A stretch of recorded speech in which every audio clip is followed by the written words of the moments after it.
పిల్లలు చెప్పండి. పెద్దలు. ఆస్ట్రేలియా రాజధాని ఏంటి?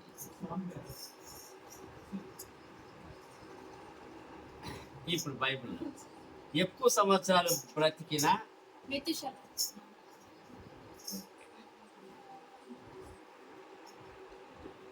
న్యూజిలాండ్ రాజధాని ఏంటి?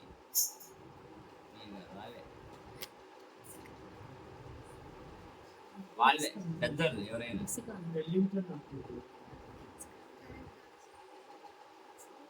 ఓకే, ఇప్పుడు అవి అవి తెలుసుకోవడానికి కారణం ఏంది? ఇప్పుడు ఆస్ట్రేలియా రాజధాని క్యాన్బెరా అయినా, న్యూజిలాండ్ రాజధాని వెల్లింగ్టన్ అయినా, బైబిల్లో ఎక్కువ కాలం బ్రతికిన వ్యక్తి మెతూషే అయినా, మీరు తెలుసుకోవడానికి కారణం ఏంది? మీరు చదవడం వల్లే కదా ఇచ్చింది. అర్థమవుతుందా? ఆత్మీక క్రమశిక్షణలో ప్రధానమైన భాగం ఏంటంటే బైబిల్ చదవడం. ప్రధానమైన భాగం బైబిల్ చదవడం అంటే వాక్యాన్ని చదవడం. ఈ వాక్యము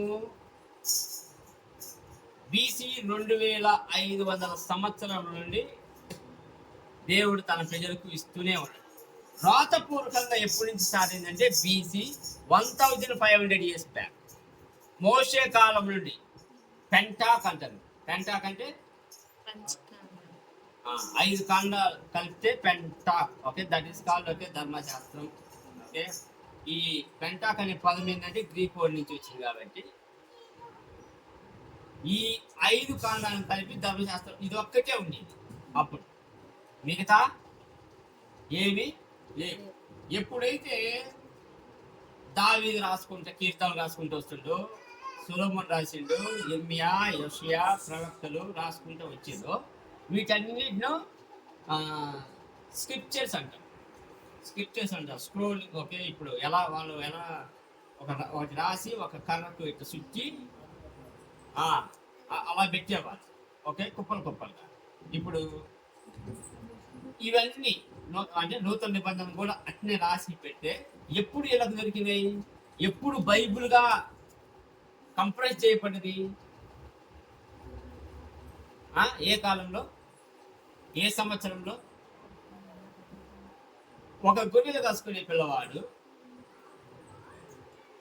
యోర్దాను నది తీర ప్రాంతంలో గొర్రెలు కాచుకుంటూ ఉన్నాక ఒక గుహ పోతే, ఏదో ఒక చిన్న రాయి వేసుకొని ఆ గుహ కొడితే ఒక సౌండ్ వినపడి, ఒక మట్టి పుండో ఒక ఏదో సౌండ్ వినపడి అది పగిలినట్టుగా ఏదో ఉంది, పోయి చూద్దాం. పోయి చూస్తే ఏం కనపడ్డాయి? మొత్తము నూతన నిబంధన రాసిన పత్రికలు అన్నీ కనపడ్డాయి. పౌలు రాసిన పత్రికలు, పేతురు రాసిన పత్రికలు, ఇవన్నీ కనపడితే అప్పటి నుంచి వాటిని ప్రింట్ వేయడానికి ప్రయత్నం చేశారు. తర్వాత బైబిల్కి ఒక అథెంటిసిటీ, అథారిటీ ఏర్పరిచి దేవుని వాక్యము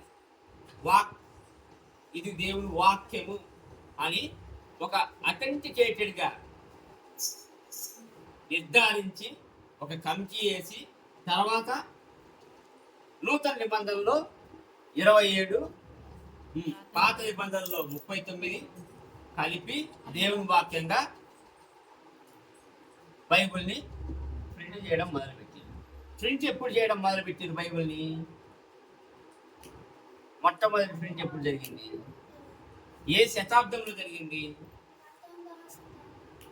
19వ శతాబ్దం. కనీసం ఇండియాలో తెలుగులో ప్రింట్ చేయబడిన సంవత్సరం తెలుసా? ఎవరు చేసారో తెలుసా?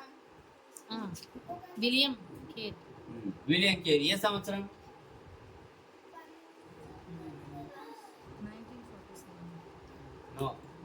1854 to 1857.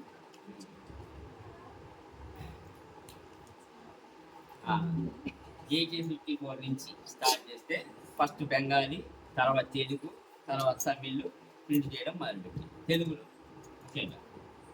అయితే ఈ వాక్యము చర్చికి అంటే సంఘం ఎదుగుదలకి ఎంత ప్రాముఖ్యం?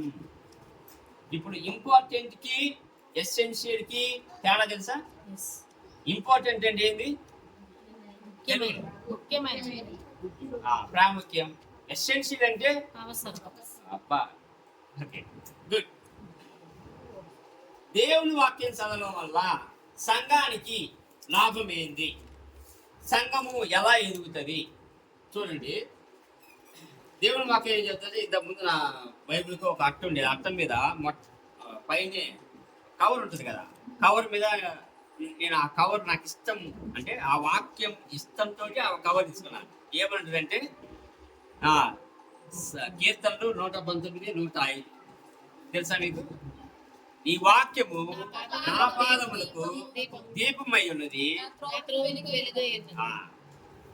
ఈ వాక్యము ఇప్పుడు ఈ బైబిల్ నేను చీకట్లో నడుస్తూ ఉంటా, నేను సంఘం పెట్టుకొని నడుస్తూ ఉంటా, లేదు చేతులు పట్టుకొని వెళ్తా ఉంటా. లిటరల్గా చెప్పండి, అప్పుడు నాకు దారి కనపడుతుందే కనపడుతుంది. అంటే ఇది పుస్తకం, ఇది ఒక పేపర్.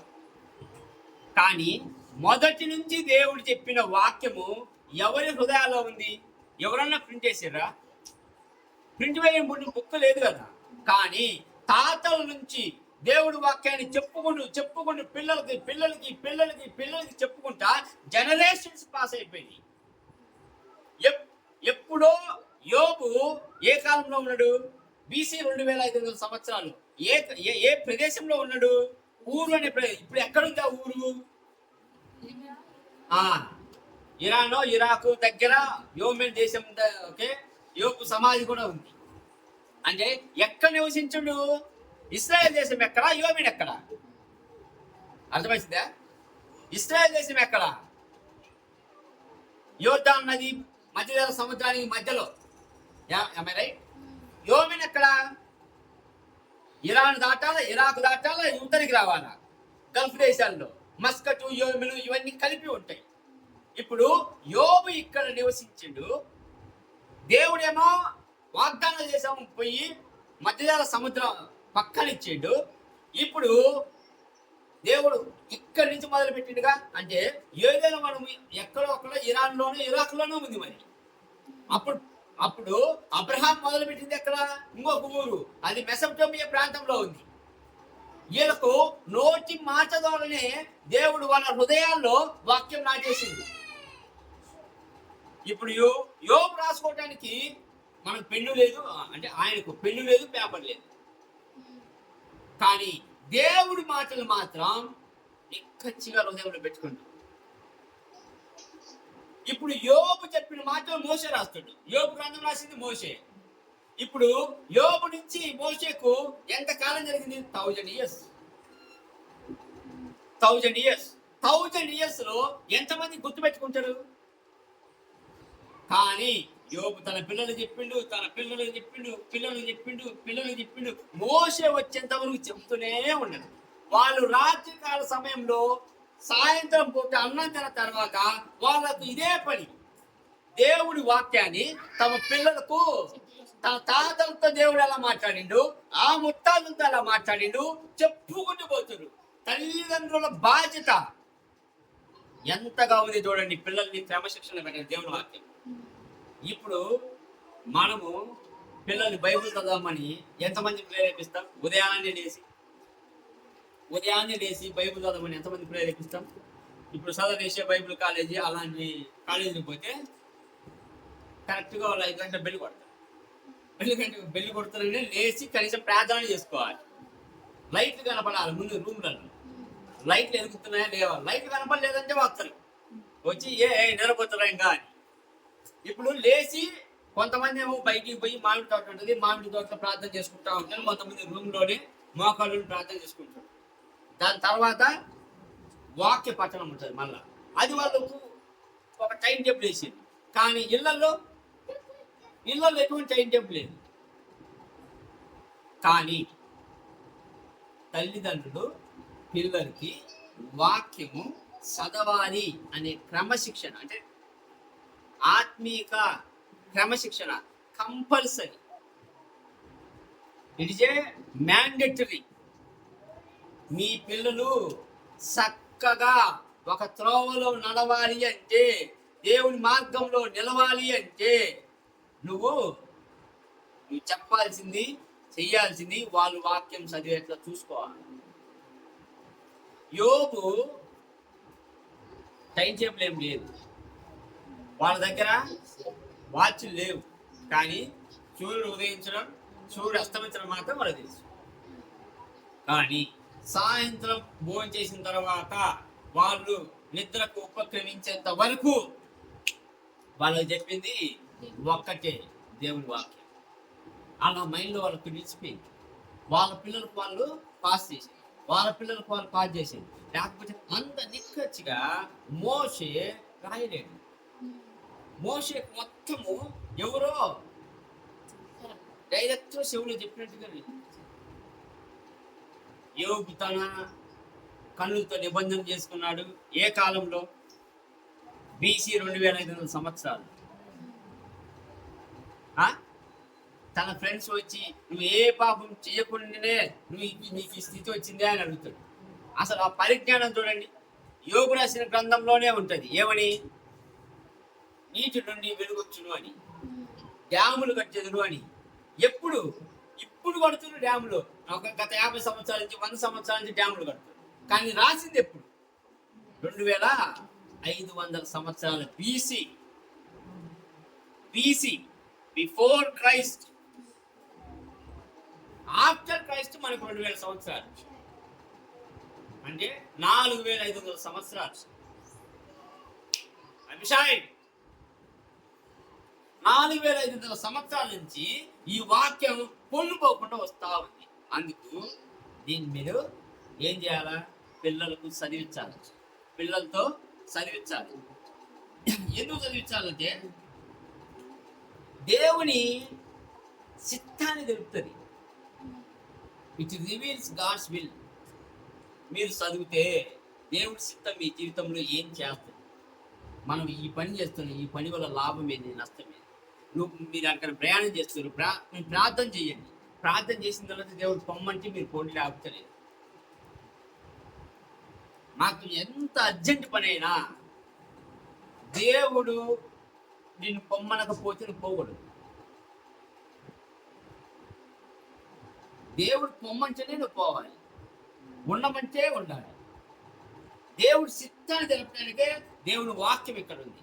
దేవుని వాక్యం చదివినప్పుడు దేవుని చిత్తం మీ జీవితం తెలుస్తుంది. కాబట్టి దాని ప్రకారం నడిస్తే మీరు ఆ తప్పుట అడుగు వేయరు. Your word is a lamp to my feet అంటే ఒక బుక్ కాదు, ఇది నిజంగా ఒక బుక్. కానీ ఈ బుక్కులో దేవుడు మాట్లాడిన మాట నీ హృదయంలో నాటబడి ఉండాలి. ఏం కాదు బ్రదర్, వాళ్ళు దిగుతలే.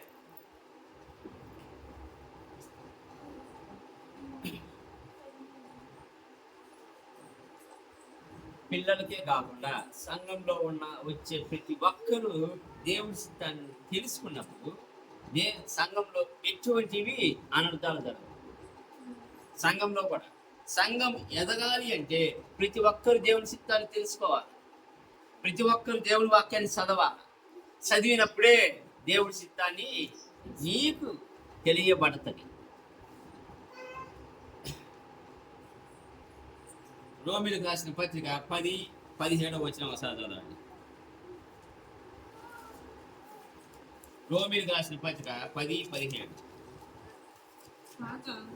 వినుట వలన విశ్వాసము కలుగును, వినుట క్రీస్తును గూర్చిన మాట వలన కలుగును. అది వినుట వలన విశ్వాసం కలుగును, వినుట కూర్చున్న మాట. ఇప్పుడు ఇది ఏం చేస్తుందని చెప్పింది ఒక సింపుల్గా చెబుతానండి.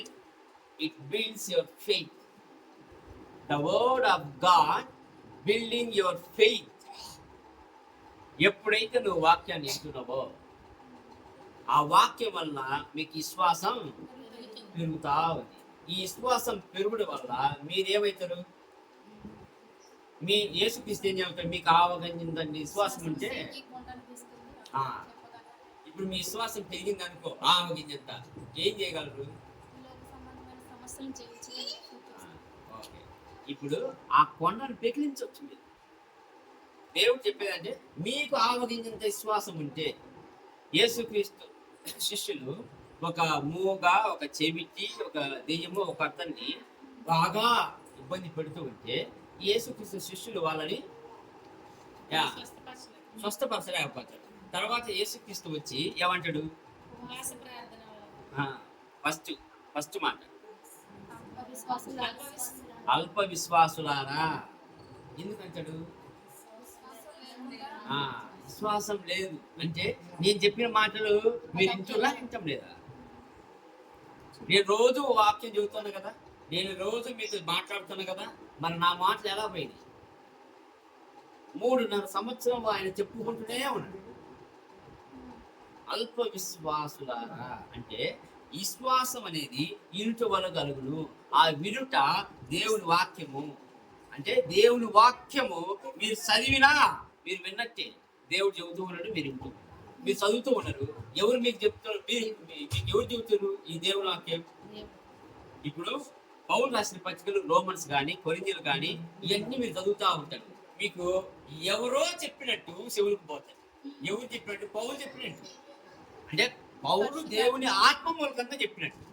ఆ వినుటి వలన మీకు విశ్వాసం కలిగితే ఆ విశ్వాసం మిమ్మల్ని ఏం చేస్తుందంటే కొండను పీకిలించే తట్టుగా చేస్తుంది. అందుకే యేసుక్రీస్తు చెప్పింది ఏంటంటే, మీరు నాకంటే గొప్ప కార్యం చేస్తారు, నాకంటే గొప్ప కార్యం చేస్తారు. తేళ్లను, పాముల్ని, తర్వాత విషం తాగినా మీకేం కాదు. అది ఏ విధంగా మీరు చెప్పగలరు? విశ్వాసం ఉంటేనే అలా చేయగలరు. నువ్వు ప్రార్థన చేసి ఒక చనిపోయిన వ్యక్తి కోసం ప్రార్థన చేస్తే ఆ చనిపోయిన వ్యక్తి లేచినాడు అనుకోండి, మీ విశ్వాసం అక్కడ పనిచేసినాడు.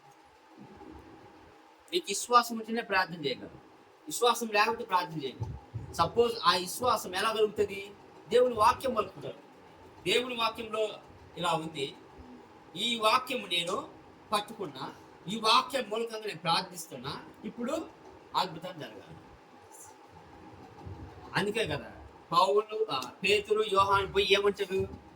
వాళ్ళ దగ్గర ఉన్నది వెండి బంగారంలో కాదు, వాళ్ళ దగ్గర ఉన్నది విశ్వాసమే. నా దగ్గర ఉన్నది ఇది బంగారం లేవు, బట్ నా దగ్గర ఉన్నది యేసుక్రీస్తు.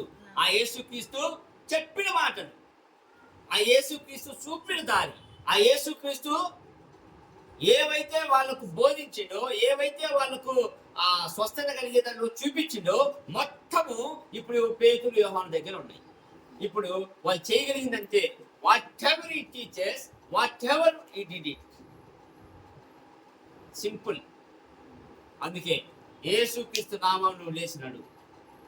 ఆ విశ్వాసం మనం మనం చూపించగలమా? సపోజ్ మన ఇంటి ముందే ఎవరన్నా ఒక కుంటేతనం, గుడ్డేతనం ఉన్నట్టు ఎమ్మటే పోయి మట్టిలో కొంచెం ఉమ్మేసి తీసి కళ్ళకు రాసి in the name of Jesus open ice అని చెప్పి ప్రార్థన మనం చేయగలమా? బట్ ఇక్కడ ఏం చెబుతుందంటే దేవుని వాక్యము వినుట వలన నీకు విశ్వాసం కలుగుతుంది. అప్పుడు నువ్వు చేస్తావు. పౌలు ఆయన చేసిందే అంతే. ఒక కుంటేతను తీసుకొచ్చి వెళ్తా ఉంటే ఆపి నేను నీకోసం ప్రార్థన చేస్తాను. దేవుడు అద్భుతం చేయాలి. చేసిన తర్వాత వాళ్ళు నమ్మాలి. నువ్వు ఆగు, నేను ప్రార్థన చేస్తాను. ఆయన కనిపించింది, నాకు ఈ ప్రార్థన సరిపోవట్లే, దేవుడి నుంచి నాకు ఒక ప్రేరేపణ రావట్లే, నువ్వు ఈయనే ఉండరా, నేను పోయి మళ్ళీ చేసుకొని వస్తాను. మళ్ళా లోపలికి పోయిండు, ప్రార్థన చేసిండు, వచ్చిండు.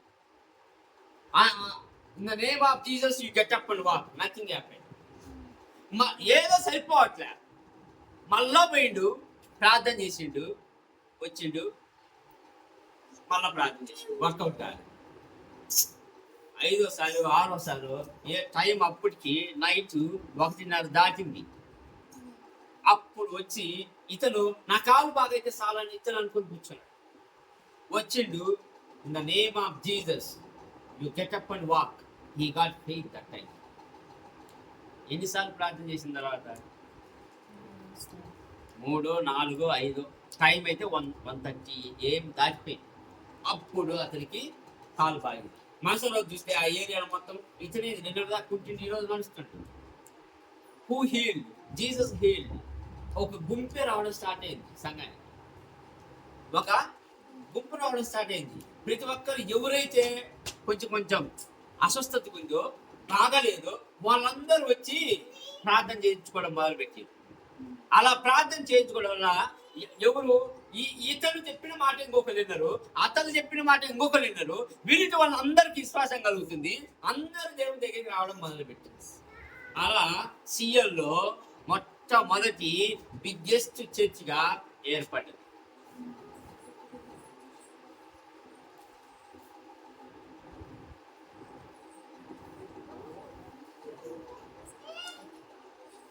రెండవ తిమోతి 3:16.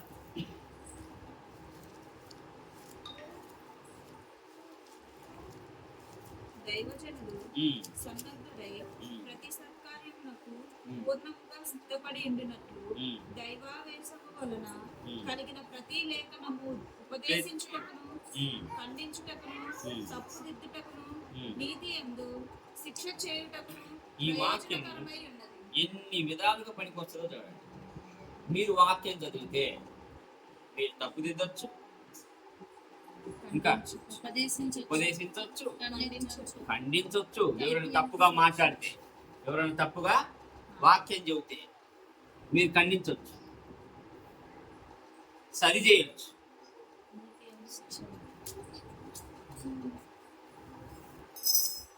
ఆత్మీయంగా నీకు దారి చూపిస్తుంది వాక్యం చదవడం వల్ల. ఏం చూపిస్తుంది? ఆత్మీయంగా ఒక దారి చూపిస్తుంది. Spiritual direction. నువ్వు ఎలా వెళ్ళాలి? ఇప్పుడు సంఘాలలో చూడండి, చాలా మంది, ఒక సంఘమేమో నువ్వు బంగారు వస్తువులు పెట్టుకోవచ్చు, ఒక సంఘమేమో ఏం పెట్టుకోమాకండి, తెల్ల సీర కట్టుకొని రండి. ఇంకొకరేమో అసలు ఆడవాళ్ళు ప్రసంగమే చేయకూడదు, ఆడవాళ్ళు గప్చుప్పున ఉండాలి.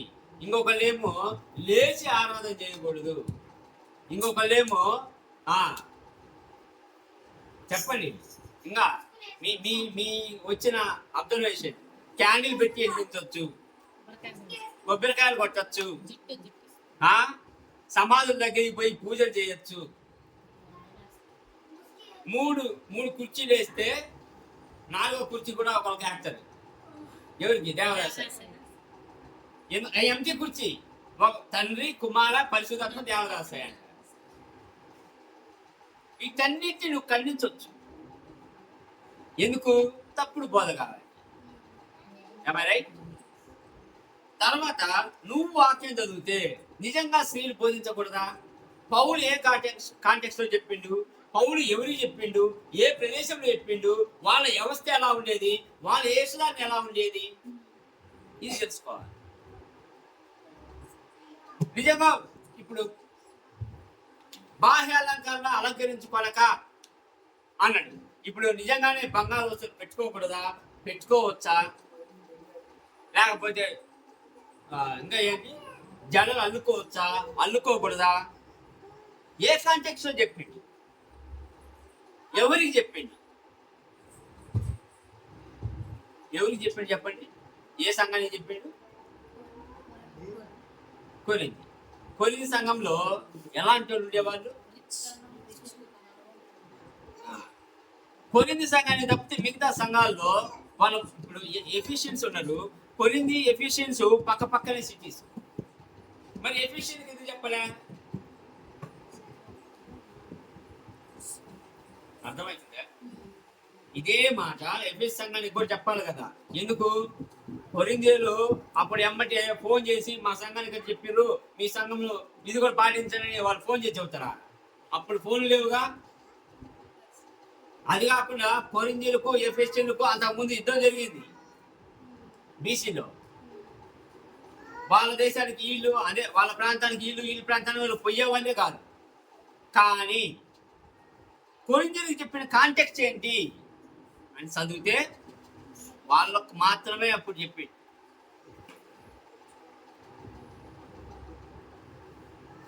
It shows spiritual direction in your life. వాక్యం చదివిన వాక్యము మీరు చదివినప్పుడు ఏం చెబుతుంది వాక్యము? మీకు ఆత్మీయంగా దారి చూపిస్తుంది.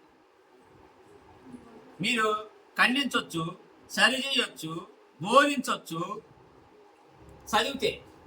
చదవకపోతే చెప్పలేదు, చదివితే. అపోస్తల కార్యాలు 2:42.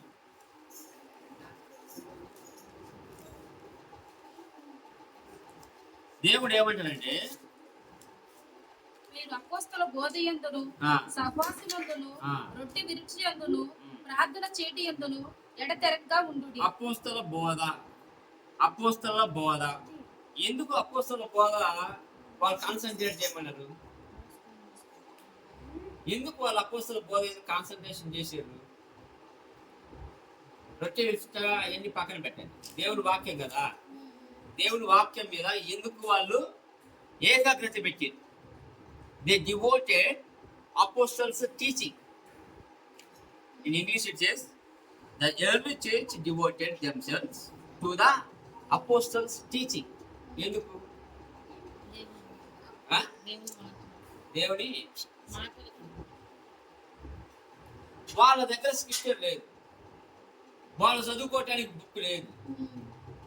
యేసుక్రీస్తు ఏం చెప్పిండో అపోస్తలకు మాత్రమే తెలుసు. యేసుక్రీస్తు ఏం చేసిండో అపోస్తలకు మాత్రమే తెలుసు. కనుక అపోస్తలు బోధిస్తున్నారు, వాళ్ళ బోధ మీద మీరు ఏకాగ్రత పెట్టండి. వాళ్ళు చెప్పింది వినడం, వాళ్ళు చెప్పింది చేయడం. ఇదే ఎర్లీ చర్చ్ 5,000 మెంబర్స్ అంటే ఫస్ట్ 3,000, తర్వాత 2,000. ఎందుకు వాళ్ళు చేయాల్సి వచ్చిందంటే యునైటెడ్ చర్చ్ బాడీ ఒక్కటే టీచింగ్. అప్పుడు వాళ్ళు అందరూ కలిసి నృత్య విరుచుల్లో పాల్గొనాలంటే పాల్గొనాలి. మేము మా చర్చిలో వారానికి ఒకసారి ఇస్తారు, మా చర్చిలో నెలకు ఒకసారి ఇస్తారు, మా చర్చిలో సంవత్సరానికి ఒకసారి ఇస్తారు. ఇప్పుడు క్రీస్తు శరీరంలో అందరూ ఒక్కళ్ళే అన్నప్పుడు ఒక్కసారి తీసుకోవాలిగా. కానీ దేవుని వాక్యం చెబుతాం, యేసుక్రీస్తు చెబుతాం, మీరు ప్రతిసారి కూడుకున్నారు. మీరు ఎప్పుడెప్పుడు కూడుకుంటున్నారు? వారానికి ఒకసారి అనుకోండి. వారానికి ఒక్కసారి మీరు నా శరీరంలో, నా రక్తంలో పాలు పంపులు పొందాలి. మీరు కూడుకున్న ప్రతిసారి. అప్పుడు వాళ్ళు వీళ్ళతో రోజు కూడుకునే వాళ్ళేమో. అందుకే వీళ్ళు రోజు కూడుకొని ఈ రొట్టె ఆరాధన పాల్గొనేటప్పుడు వాళ్ళు, దేవా ఇది నీ శరీరం, మేము తింటున్నాం, ఈ రక్తం మేము తాగుతున్నాం, ఈ మాటలు ఇతరులకి వినపడి వాళ్ళు ఏమనుకునేవాళ్ళు? కాని పనిజం జరుగుతుంది, వీళ్ళెవరో మనిషిని చంపుకొని తింటున్నారని ఇతరులకు వినపడి. రెండోది, వీళ్ళు బ్రదర్ అండ్ సిస్టర్ అనే మాట తప్పితే వేరే పదం వాడేవాళ్ళు కదా. ఇప్పుడు భార్య భర్తలైనా బ్రదర్ అండ్ సిస్టర్ మాదిరిగానే. ఓకే, ఇక్కడేమో బ్రదర్ అండ్ సిస్టర్ అని పిలవబడతారు, వీళ్ళు భార్య భర్తలు మళ్ళీ ఇంటికి వెళ్ళి కాపురం చేస్తారు. సంథింగ్ ఇన్సిస్ట్ హ్యాపెనింగ్ అనేది బయటకు పొక్కింది ఈ మాటల వల్లే, ఈ బల్ల ఆరాధన వల్లనే. ఇది అనదర్ మ్యాటర్. బట్ స్క్రిప్చర్ నువ్వు చదివితే సంఘం మొత్తం కలిపి ఒకే వాక్యం మీద ఉంటుంది.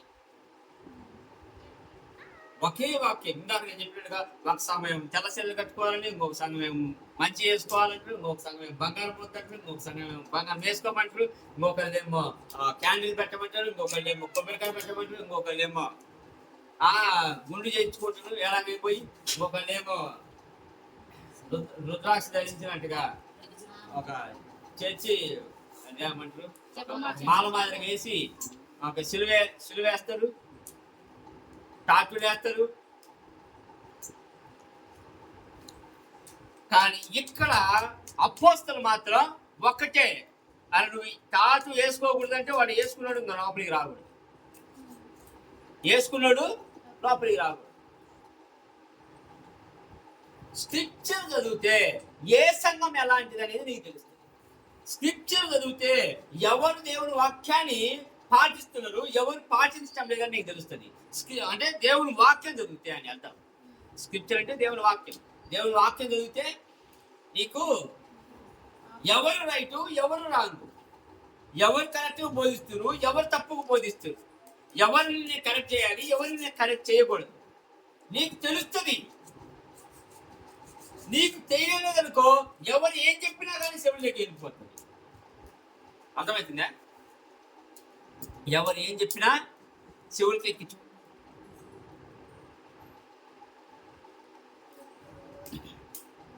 మీరు ఈ మధ్య ఒక మీటింగ్ చూసారా? ఓకే, మీటింగ్ పోస్టర్లలో కొంతమంది ఇలా వేసుకుంటారు, దేవుని వాక్యమును సరిగా బోధించు. సరి ఏమంటారు? బోధించదు. ఏమని వేసుకుంటారు? కాదు, వాక్యమును సరి అయిన రీతిలో బోధించే వ్యక్తి, సరి అయిన రీతిలో బోధించే పాస్టరా అనేది వేసుకుంటారు. దేవుని వాక్యమును, దేవుని వాక్యం అంటేనే సరి అయినది. మళ్ళా దేవుని వాక్యమును సరైన రీతిలో బోధించే వ్యక్తి అంటే ఏముండరు. ఓకే, సత్యం అదే ఏదో ఒక పోస్టర్ అయితే నేను చూశాను, సరిగ్గా గుర్తులే. దేవుని వాక్యం అంటేనే సత్యము, దేవుని వాక్యం అంటే సరి అయినది. దేవుని వాక్యాన్ని నువ్వు సరైన రీతిలో బోధించేది ఏముండదు. నువ్వు దేవుని వాక్యాన్ని బోధిస్తే అది సరి అయినదే. నువ్వు దేవుని వాక్యాన్ని బోధించకుండా అల్లటప్ప కథలు, పిట్ట కథలు ఇవన్నీ చెబితే అది సరైనది కాదు. నువ్వు దేవుని వాక్యాన్ని బోధిస్తే అది సరి అయినదే, అది సత్యమే. అలా కాకుండా బైబిల్లో నుంచి వాక్యాన్ని తీయకుండా నువ్వు నీ సొంత ప్రేరేపణలతో నువ్వు ఏదైనా చెబితే అది సరైనది కాదు. అవన్నీ చెప్పి నేను సరైనని అంటే అది తప్పు. ఉద్యోగ సభలు, సువార్త సభలు పెడుతున్నారు. ఏ ఉద్దేశంతో ఉద్యోగ సభలు పెడుతున్నారు? ఏ ఉద్దేశంతో సువార్త సభలు పెడుతున్నారు? ఏ ఉద్దేశంతో ఆత్మాభిషేక సభలు పెడుతున్నారు? ఏ ఉద్దేశంతో జ్ఞానవాక్యము ఇవన్నీ నేర్పబడును అని చెప్పి రిజిస్ట్రేషన్ ఫీజు వసూలు చేస్తున్నారు? ఏ ఏ ఏ బైబిల్ ఆధారంగా, అంటే బైబిల్ ఏ వాక్యం ఆధారంగా నువ్వు లాటరీ తీస్తున్నావు? ఏ వాక్యం ఆధారంగా స్పాన్సర్ మీటింగ్ పెడతారు? ఏ వాక్యం ఆధారంగా బిర్యానీ హోటల్కు నువ్వు ప్రమోట్ చేయమని చెబుతున్నారు? వాక్యం ఆధారం లేదే, వ్యాపారం లేదే. ఆత్మల రక్షణ తప్పితే ఇక్కడ ఆస్తుల సంపద కానీ, ఆస్తుల రక్షణ కానీ ఎక్కడ బైబిల్లో కనిపించదు. అందుకే ఇక్కడ అపోస్తల టీచింగ్ మొత్తం కనపడేది ఏంటంటే, ప్రతి ఒక్కరు ఉన్నోళ్ళ లేనోళ్ళ పెట్టు, నీ ఆస్తులమ్మి లేనోళ్ళ పెట్టిండు. బర్నబాస్ తన ఆస్తులమ్మి సువార్త ఖర్చు పెట్టిండు. పౌలు అదే బర్నబాస్ ఆయన పెట్టుకొని సువార్త తీసుకెళ్ళి. ఏం జరుగుతుంది అక్కడ? ఇక్కడ ఏం జరుగుతుంది? ఆ సంఘంలో ఉన్న విధవరాలను ఆదుకున్నారు, ఆ సంఘంలో ఉన్న బీదలను ఆదుకున్నారు, ఆ సంఘంలో తెలియని వాళ్ళకు చెప్పారు. ప్రతి ఒక్కరు జరుగుతుంది. కానీ ఇప్పుడున్న సంఘాలలో ఏం జరుగుతుంది?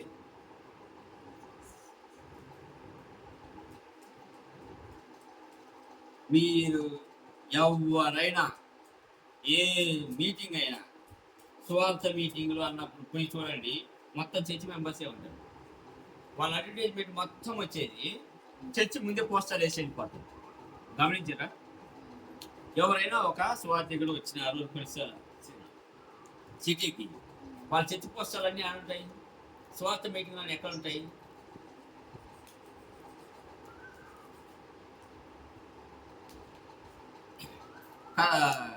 ఇప్పుడు ఇంతకుముందు ఆయన పేరు పాల్ ప్రకాష్ పాల్, వాళ్ళ డాడీ పేరు చెప్పండి. జైపాల్ గారు ఒక మీటింగ్స్ నిజాం గ్రౌండ్ లో పెట్టి, నిజాం గ్రౌండ్ లో పెడితే ఆయన పోస్టర్ ఎక్కడ తీర్చాడు? మీకు నారాయణగూడలో ఒక చర్చి ఉంటుంది, బాప్టిస్ట్ చర్చ్, నారాయణగూడ కార్నర్. పెద్ద చర్చ్, బాప్టిస్ట్ చర్చ్. మొత్తము ఆ చుట్టుపక్కల నుండి బయటకు వచ్చే వాళ్ళు మొత్తానికి వీళ్ళు కలపచకలు బతుకుతారు. సువార్తను ఎవరికి ప్రకటించాలి కదా? మరి వీళ్ళకి ఎందుకు ప్రకటిస్తున్నావు? వీళ్ళు వస్తే కానుకలు వేస్తారు. ఎవరు? క్రిస్టియన్స్. వాళ్ళని సంఘానికి పోయేవాళ్ళు. అంటే నీ ఉద్దేశం ఏంది?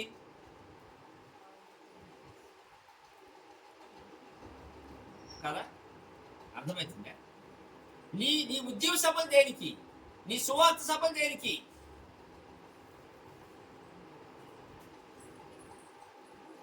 అందుకే అపోస్తల్ టీచింగ్ ఏం చేస్తుందంటే ఇట్ యునైట్స్ చర్చ్ బాడీ. అంటే అప్పుడు వాళ్ళకు చదవటానికి వాక్యం లేదు కనుక వాళ్ళు ఏం చేసారు?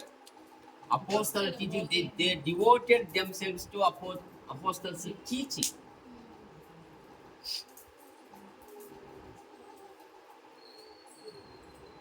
రోమీయులకు రాసిన పత్రిక 12:2. మీరు ఈ లోక మర్యాదను అనుసరింపక ఉత్తమమును అనుకూలమును సంపూర్ణమై ఉన్న దేవుని చిత్తమేదో పరీక్షించి తెలుసుకున్నట్లు మీ మనసు మారి. ఈ వాక్యం ఏం చేస్తుందంటే ఇప్పుడు లోకము, దేవుని లోకము రెండు సపరేట్ చేసి ఉంటారు. ఈ లోక మర్యాద, ఈ లోకము పెట్టేసి ఉంటారు సపరేట్ గా. ఈ లోక మర్యాద చొప్పున నువ్వు ఇప్పుడు అంటే ఈ లోకంలో ఏముంది? పాపం ఉంది. ఆ పాపాన్ని నువ్వు అనుసరించాల్సిన అవసరం లేదు. ఇక్కడ నిన్ను ఎంకరేజ్, నీకేమని చెబుతుంది వాక్యము? నువ్వు పరిశుద్ధంగా బతుకు. It encourage holiness, it encourage transformation. ఇప్పుడు యేసుక్రీస్తు రక్షణ పొందుతావు, బాప్తిజం తీసుకుంటావు, హోలీ స్పిరిట్ బాప్తిజం తీసుకుంటారు, పరిశుధాత్మ శక్తిని పొందుతారు, పరిశుధాత్మ శక్తిని సువార్త చెబుతావు, అనేక మంది స్వస్థపరుస్తావు, దేవుని రాజ్యాన్ని పెంచుకుంటూ పోవాలి. ఇది నీ ట్రాన్స్ఫర్మేషన్. ఇలా నువ్వు దాన్ని ఏమంటారు, క్యాచర్ పిల్లల నుంచి బటర్ఫ్లై దాకా ట్రాన్స్ఫర్మేషన్ రావాలి. అలా ట్రాన్స్ఫర్మేషన్ వచ్చినప్పుడు you are maturity in Christ, you are good in Christ. లేకపోతే లోక మర్యాద చొప్పున నడుచుకుంటూ పరిశుద్ధతను వదిలేసి అలానే నడుస్తే ఈ దేవుని వాక్యం నువ్వు చదవనట్టే. దేవుని వాక్యాన్ని నువ్వు చదివితే నువ్వు పరిశుద్ధంగా బతకగలవు.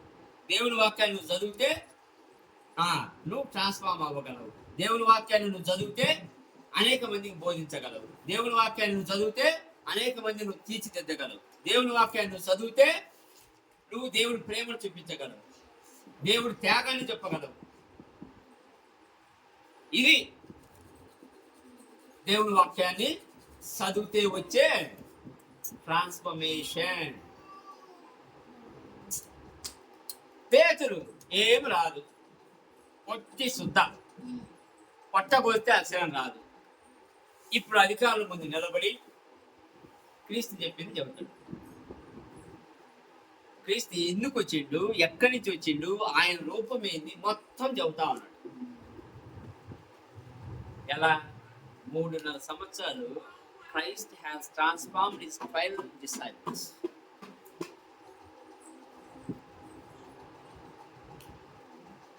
యేసుక్రీస్తు తలగడ వాళ్ళు ప్రయాణం చేస్తూ ఉంటారు. ఒకే పడవలో ఆయన ఒక తలగడ పెట్టుకొని నిద్రపోతా ఉంటాడు. ఇప్పుడు ఉరుములు తుఫాన్ వస్తుంది. గలీలే సముద్రం వస్తే మత్తయ్య అని ఒక శిష్యుడు ఉన్నాడు కదా. మత్తయ్య శిష్యుడు ఎప్పుడు సముద్రానికి పోని వ్యక్తి. ఇప్పుడు పేతురు, యోహాను, ఆంద్రేయ వీళ్ళంటే చాలలు కాబట్టి అవన్నీ పెద్ద వాళ్ళకు సమస్య కాదు. కానీ మత్తయ్య ఇప్పుడు ట్యాక్స్ కలెక్ట్ చేసుకొని ఒక చెట్టు కింద కూర్చునేవాడు. ఒకసారి కూర్చుంటాడు, అందరూ వచ్చి ట్యాక్స్ ఇచ్చిపోవాలి, ట్యాక్స్ కలెక్ట్ చేసుకుంటాడు. ఇప్పుడు మొట్టమొదటిగా ఈయన పడవెక్కి పోతా ఉండనుకోండి. ఇప్పుడు తుఫాన్ వచ్చా, పడవేమో అలా కలరుగా ఉంటుంది. ఇప్పుడు మొత్తం ఫీడింగ్ ఏంది? అమ్మో దేవుడా, నా జీవితంలో ఇటువంటి తుఫాన్ చుట్టమే. ఈ పడవేమో అల్లాడుతా ఉంది, నా బతికేది. లోపల పడితే నాకు ఈత కూడా రాదు, అనవసరంగా ఏదో గొప్పలు చేసిన అనుకుంటాడా అనుకోడా? కానీ యేసుక్రీస్తు ఏం చెబుతాడు? విశ్వాసం ఆహా, ఆయన లేచిన తర్వాత అప్పుడు మత్తయికి ఫీలింగ్ ఏంటి చెప్పండి? మత్తయికి ఫీలింగ్ ఎలా ఉండదు? అసలు ఇదేంటి ఈ తుఫాన్ ఏంది, ఈ గాలి ఏంది, ఈయనకు లోపడ్డది. ఎప్పుడైతే లోపడుతుందో ఈయన హృదయంలో ట్రాన్స్ఫర్మేషన్. ఒక ట్యాక్స్ కలెక్టర్ని దేవుడు ఎలా ట్రాన్స్ఫార్మ్ చేస్తున్నట్టు ఆయన కార్యమూర్తంగా ఇలా 12 మందిని ఆయన ట్రాన్స్ఫార్మ్ చేసింది. ఈయన పోయి ఏలియాతోటి మోషేతో మాట్లాడుతుంటే ముగ్గురు చూస్తారు. ఆ ముగ్గురు పేతురు, యోహాను, యాకోబు. వీళ్ళు ముగ్గురికి అసలు ఏలియా రావడం ఏంది, మోషే రావడం ఏంది, ఈయన మాట్లాడడం ఏంది అంటే ఈయనతో ముందే పరిచయం ఉంది. ఈయన మా గురువు మాత్రమే కాదు, ఈయన దేవుడు దిగివచ్చి మాకు జీవిస్తుండే. ఎంతటి అండర్స్టాండింగ్ వచ్చిందో చూడండి. కానీ వాళ్ళు ఏం చదవలేదుగా, వీళ్ళు ముగ్గురు చదవలేదు.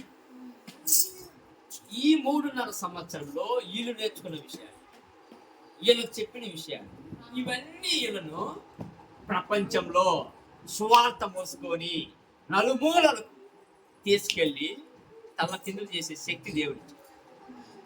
He transformed every disciple. ఇప్పుడు అదే దేవుని వాక్యం అపోస్తల కార్యాలు ఏముంటది? లూక్ చెప్పేది ఏంటంటే, ఏదైతే యేసుక్రీస్తు చెప్పిండో, ఏదైతే యేసుక్రీస్తు చేసిండో అదే మీకు బోధిస్తున్నాం. దేవుని వాక్యం ఇదే.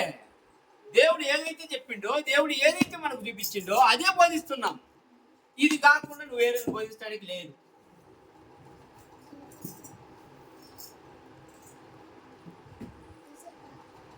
అందుకే లోక మర్యాద చొప్పున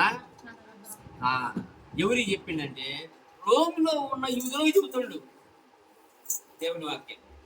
పౌలు లూకా సువార్త 4:16-21. లూకా సువార్త 4:16-21.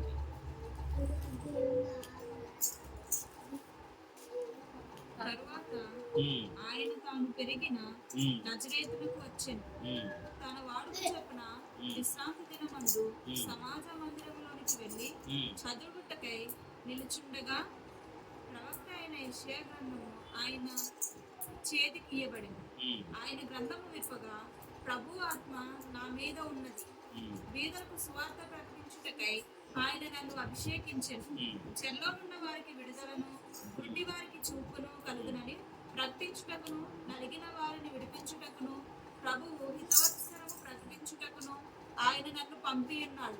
ఇప్పుడు ఇక్కడ యేసుక్రీస్తు ఏం చేసిండు? ఆయన వాడుక చొప్పున ఏం అసలు కరెక్ట్ చెప్తే ఆయన వాడుక చొప్పున, వాడుక అంటే అలవాటు. అంటే సమాజ మందిరానికి అయినా ప్రతి రోజా, ప్రతి వారమా వెళ్తా ఉన్నాడు. రెండోది స్క్రిప్చర్ చదువుతున్నాడు. అంటే శిష్యులకు క్లియర్ గా చూపిస్తుండు, మీరు ఏం చెయ్యాలి, దేవుని వాక్యాన్ని చదవాలి, దేవుని వాక్య ప్రకారం చదివింది ఒక మీరు మీ జీవితంలో అప్లై చేయాలి. అలా చదవకపోతే దారి తప్పుతారు. దేవుని వాక్యం చదవడం ఎంత ఎసెన్షియల్ అనేది యేసుక్రీస్తు చదివి చూపించింది. ఇప్పుడు మీరు చదవడమే కాకుండా మీ పిల్లలకి చెప్పాలి. వాళ్ళకి కనబడుతూనే ఉంది మనం దేవుని ఎలా ఆరాధించాలి, మనం దేవుని ఎలా పొగడాలి, మనం దేవుడి కార్యాలను ఎలా చూడాలి, మొత్తం రాసి ఉంటుంది. ఆది కాండం నుంచి రెవల్యూషన్ వరకు దేవుడు భూమి ఆకాశాన్ని ఎలా సృష్టించిండు, రేపు మళ్ళా కొత్త భూమిని కొత్త ఆకాశాన్ని ఎలా సృష్టించబోతుంది. మరి అటువంటి దేవుని ఎగ్జాంపుల్ చూడండి. దీన్ని ఏమంటారు? పాలపుంత. ఈ పాలపుంతలో ఏమేమి ఉంటాయి? ఆకాశము, భూమి, సూర్యుడు, నక్షత్రాలు అన్ని కలిపితే ఒక మిల్కీ వే. ఓకే, ఇట్లాంటి మిల్కీ వేస్ ఎన్ని ఉన్నాయి? చాలా ఉన్నాయి. మరి ఇట్లాంటి మిల్కీ వేస్ ఒక్క మిల్కీ వే మనం నానా తంకాలు పడుతుంటే ఇట్లాంటి అన్ని మిల్కీ వేస్ దేవుడు ఎలా మేనేజ్ చేస్తుండు? మరి అటువంటి దేవుడు నువ్వు ఆరాధిస్తున్నావు అంటే ఎంత నీవు ధన్యుడివి. మరి దేవుడు మొత్తం మీరు డిస్క్రిప్షన్ ఇస్తుండగా అసలు ఎన్ని సత్యాలు ఉంటాయి. ఒక వాన చిలుకు వచ్చి భూమిని తడిపి మొలకెత్తే విధంగా సహాయపడుతుంది కదా. అంటే దేవుని ఆశీర్వాదాలు ఒకవేళ మన మీదకి వస్తే అవి మళ్ళీ తిరిగి పోవని అర్థం. ఎన్ని అర్థాలు మనం తెలుసుకోవచ్చు, ఎంత గూఢార్థాలు ఉంటాయి.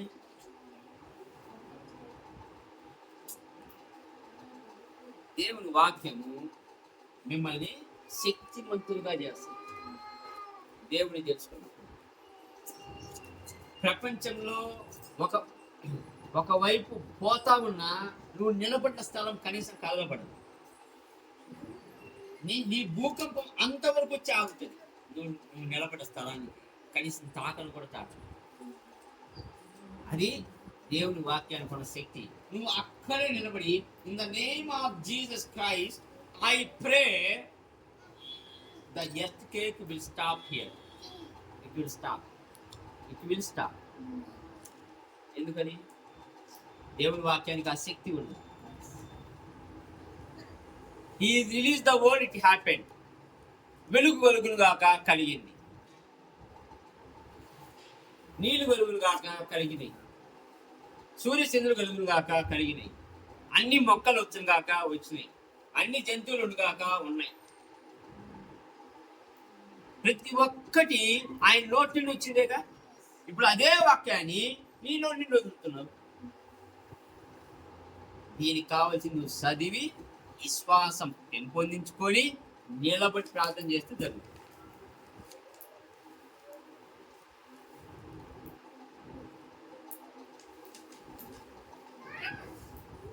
ఆల్వేస్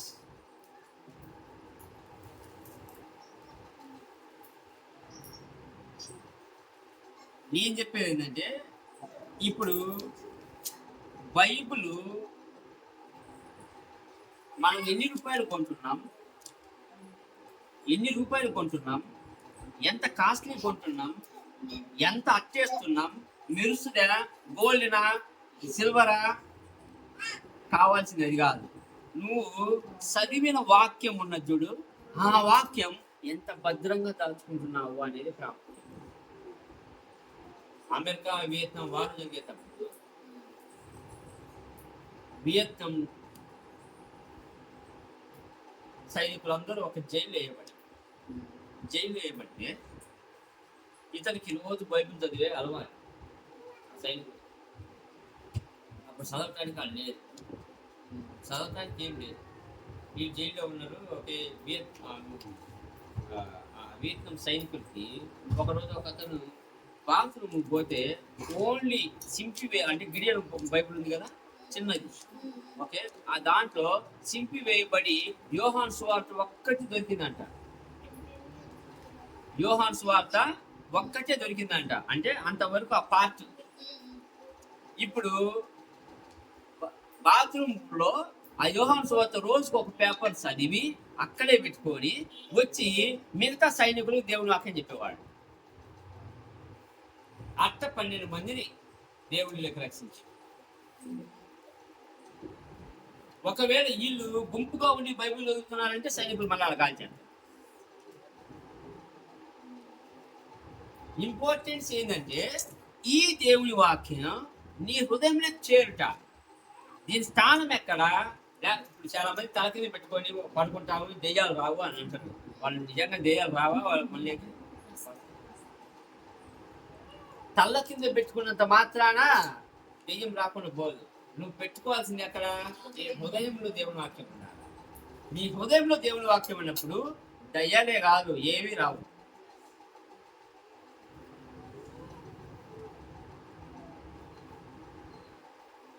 దేవుని వాక్యాన్ని చదివితే మన జీవితానికి ఒక ఆత్మీయంగా ఒక మార్గ నిర్దేశం అవుతుంది. సంఘపరంగా ఒక మెచ్యూరిటీ ఎదుగుతూ వెళ్ళిపోతుంది. పరిశుద్ధతను నింపుకొని అనేక మందిని మార్చడానికి ఉపయోగపడతాం.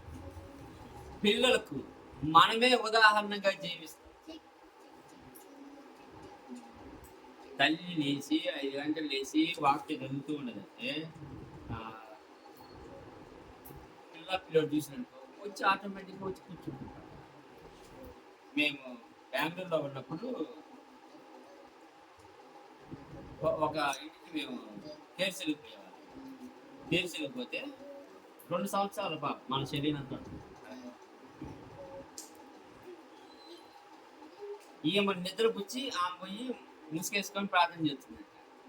ఈమె లేచి చూసేసరికి ఒకే పక్కన ఆమె కూడా ముసుకేసుకొని కూర్చోండి. అర్థమవుతుందా? డిస్టర్బ్ ఏం చేయలే. ఈమె ప్రార్థన చేసుకుంటుంది, ఆమె వచ్చింది సేమ్ అలాంటిది ఒక చున్నీ వేసుకొని పక్కన వాళ్ళమ్మ ఎలా వంగిందో అలా వంగి ముసుకేసుకొని, కాకపోతే వాళ్ళమ్మ సైలెంట్గా ప్రార్థన చేసుకుంటుంది, ఈమె సైలెంట్గా మోకాల్లోని ఉంది. అంటే she said her as a example. దేవుని వాక్యం చదివేది కూడా మీరు మీ పిల్లలకు ఉదాహరణగా జీవిస్తానికి ఉపయోగపడచ్చు. సంఘంలో ఎదగటానికి ఉపయోగపడుతుంది, సంఘంగా ఎదగటానికి ఉపయోగపడుతుంది. సంఘంలో కాదు, సంఘంగా. ఇప్పుడు అపోస్తల టీచింగ్ చెప్పినప్పుడు సంఘం ఎదగబడ్డది, సంఘం ఆశీర్వదించబడ్డది, సంఘం లేవనెత్తబడింది. సంఘము అనేక ప్రాంతాలకు పోయి అనేక సంఘాలు తయారు చేసి the body of Christ unites together. So ఈ వాక్యం చదివి ఎదగాలి. ఈ వాక్యం చదివి వెలుగుగా జీవించాలి.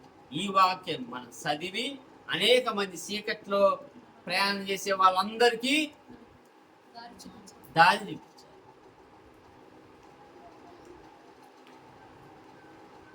ఈ వాక్యం నీ హృదయంలో ఉంటే నువ్వు పాపం అనేది నీ తలంపులేక కూడా రాదు.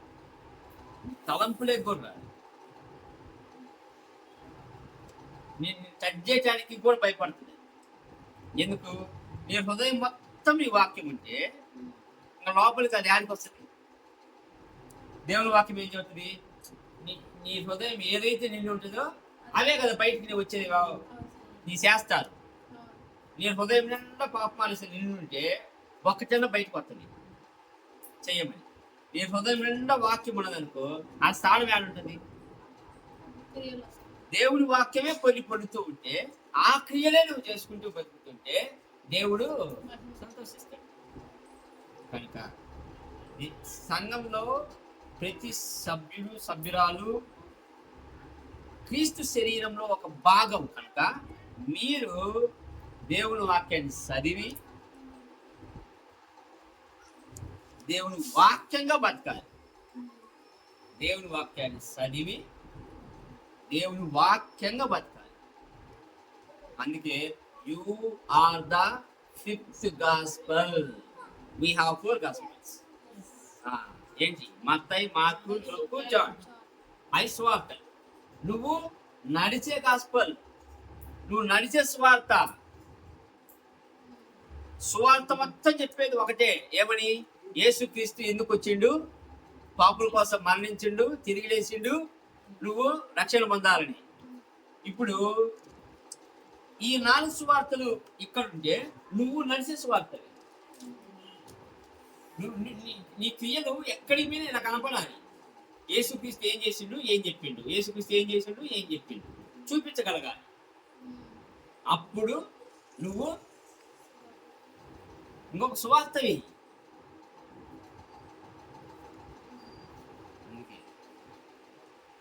అంత అంత అసెన్షియల్ అన్నమాట దేవుని వాక్యాన్ని చదవడం.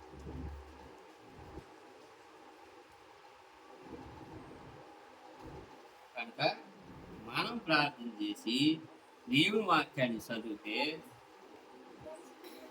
అది ఫౌండేషన్, బేస్. దేవుని వాక్యం లేకుండా ఎవ్వరు ఏం చేయలేదు. నీకు విశ్వాసం ఉండదు, నువ్వు క్రియలు చేయలేవు, పరిశుద్ధంగా బతకలేవు, ఒకరికి దారి చూపించలేవు. ఇవన్నీ చెయ్యాలి అంటే పరిశుద్ధంగా బతకాలి, విశ్వాసంతో ఉండాలి, నాకు ఆత్మీయంగా మార్గదర్శనం కావాలి, అనేక మంది నడిపించాలి అంటే దేవుని వాక్యం చదవాలి. చదవాలా, వంట పట్టించుకోవాలి. అప్పుడు దేవుడి రాకడ సమయం ముందు నువ్వు సంతోషంగా ఎత్తబడతావు. లేని పక్షంలో ఆ,